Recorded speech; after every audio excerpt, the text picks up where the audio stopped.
Morning to you. How did you guys come to this specific meterage, 47 kilometers?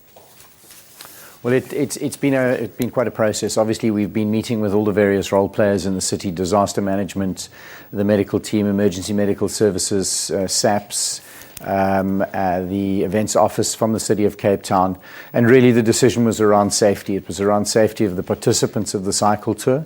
It was around the safety of the residents of the deep south of the Cape Peninsula, where there are still fires burning currently. And we had to make a decision to be able to roll out the infrastructure we needed by last night. And that decision was made with all the role players and as I say, considering the safety of all concerned.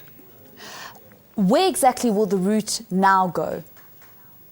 So it'll follow its traditional path from the city centre, right out along what is affectionately known as the Blue Route, the M3, to the end of the M3, where we'll do a U-turn going off the freeway and back onto the inbound leg, and then travel back into Cape Town through Constantia, Claremont, Newlands, past UCT, up Hospital Bend, through the centre of town, Strand Street, Adley Street, Chris Barnard, onto Helen Suzman Boulevard, and we'll finish just opposite the Cape Town Stadium, very close to the original finish, and then take people back into where the hospitality area will be at the finish. What about the elites? You say that you chatted to a number of the role players, and I understand that the professional cycling teams weren't actually consulted. No, the professional teams were not consulted prior to the decision being made. That decision was made in the space of 4 hours, together with disaster management in the city of Cape Town. There wasn't time to consult with the teams prior to that. The decision was made primarily with 35,000 participants in mind. The professional teams make up about 150 to 200 riders at the front of the event. We will be engaging with some of those. Some of the teams were spoken to beforehand, and I've certainly had calls of support from one of the top feeder teams for an international squad, and they are fully behind the decision. Whether they will race on Sunday or whether they will simply ride in solidarity with the rest of the riders is something that we will discuss over the next couple of hours.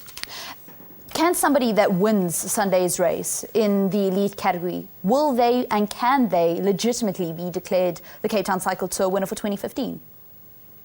Absolutely. This event has changed its routes over the years when we've had crises that we've had to manage.